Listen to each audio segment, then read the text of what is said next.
দিনটা ছিল 25শে June 2024। 25শে June তারিখটি আলিপুরদুয়ারবাসীর কাছে একটা গর্বের দিন, কারণ এই দিনই আলিপুরদুয়ার জেলা গঠিত হয়।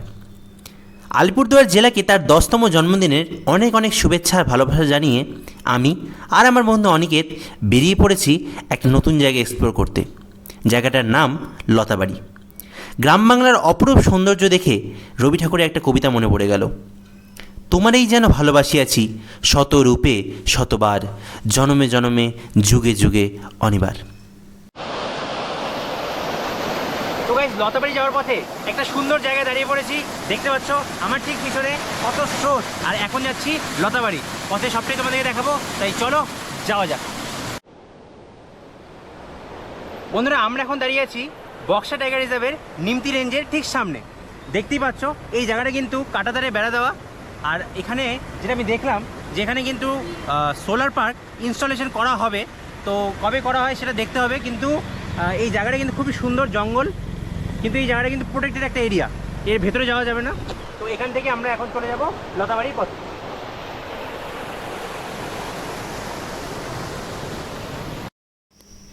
এরপর যথাযথ সময় মতো আমরা পৌঁছে গেলাম লতাবাড়ির গ্রিন ভিউ পিকনিক স্পটে।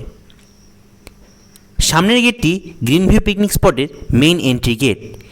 এই গেট দিয়ে ঢুকেই বাদিকে রয়েছে টিকিট কাউন্টার।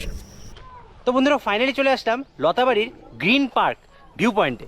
দেখতে পাচ্ছ আমার ঠিক সামনে গ্রিন পার্কের মেন এন্ট্রি গেট, আর এখান থেকে ভিতরে ঢুকি বাদিকে রয়েছে টিকিট কাউন্টার। এটা টিকিট কাউন্টার, এখান থেকে টিকিট কাটতে হবে। তো টিকিট কেটে ফেললাম। ফাইনালি টিকিট কাটা হয়ে গেল, 15 টাকা করে পার পারসন, আর 20 হচ্ছে এটা নিয়েছে বাইক পার্কিংয়ের। তো চলো। শহুরে ব্যস্ততার মাঝে হাঁপিয়ে উঠে মন এবার চাইছে পরিবার বা প্রিয়জনের সাথে সুন্দর কিছু সময় কাটাতে। তাই তো তোমাদের জন্য নিয়ে এসেছি আরেকটি নতুন জায়গার খোঁজ, যেখানে রয়েছে মৃদু স্রোতে বয়ে যাওয়া ছোট্ট পাহাড়ি নদী, স্বচ্ছ জল ও চারিদিকে জঙ্গলের ছোঁয়া, যেখানে স্বাধীনভাবে বুনো রাজহাঁস চড়ে বেড়ায় চারিদিকে। তো বন্ধুরা, ফাইনালি চলে আসলাম লতাবাড়ির মধ্যেই অবস্থিত যে নদীটা, তার ঠিক সামনে। দেখতে পাচ্ছ আমার পিছনে কি সুন্দর নদী।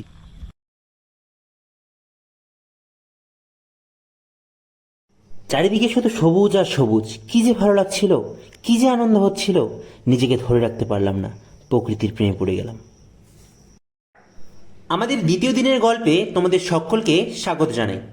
তবে আজকে শুধু আমি আর অনিকেত নই, আমরা 5 বন্ধু মিলে বেরিয়ে পড়েছি আলিপুরদুয়ারের আর একটা নতুন জায়গা এক্সপ্লোর করতে। আসলে সেদিন আমরা যে জায়গাটায় গিয়েছিলাম তার সম্পর্কে আমার কোনো ধারণাই ছিল না। তো মেনলি আজকের ব্লগটা শুরু করছি মহাকালধাম চৌপতি থেকে, আর যে কারণে এই মহাকালধাম চৌপতিতে আসা সেটাও দেখাচ্ছি।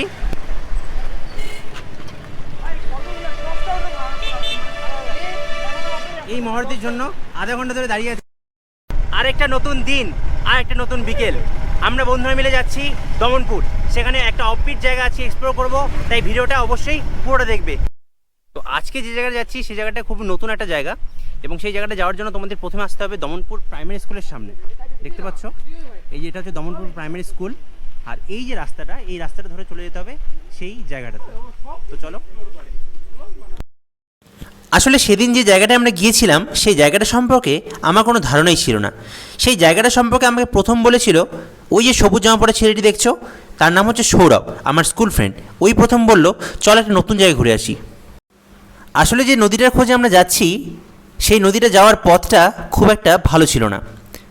দেখতে পাচ্ছ পথের মাঝে কত বড় গর্ত, কিন্তু গর্ত, জল, কাদা সব কিছু উপেক্ষা করে আমরা চলেছি সেই নদীটা এক্সপ্লোর করতে। সেই জায়গাটি গিয়ে আমার মনে হলো কিছু কিছু জায়গা না আনএক্সপ্লোর, অজানা থাকাই ভালো। কারণ সেখানে যদি আবার মানুষ সবাই চিনে যায় তাহলে সেখানে আবার ওই ময়লা আবর্জনা হয়ে উঠবে। তাই কিছু কিছু জায়গা অজানা অচেনা থাকাই ভালো। তো ফাইনালি দমনপুর প্রাইমারি স্কুল থেকে 5 মিনিট হাঁটা পথ এসে আমরা চলে আসলাম ফাইনালি নদীটার সামনে, যেটা হচ্ছে দমনপুরের কাছেই যে নদীটা আছে সেই নদীটার সামনে। দেখতে পাচ্ছ কি সুন্দর একটা নদী।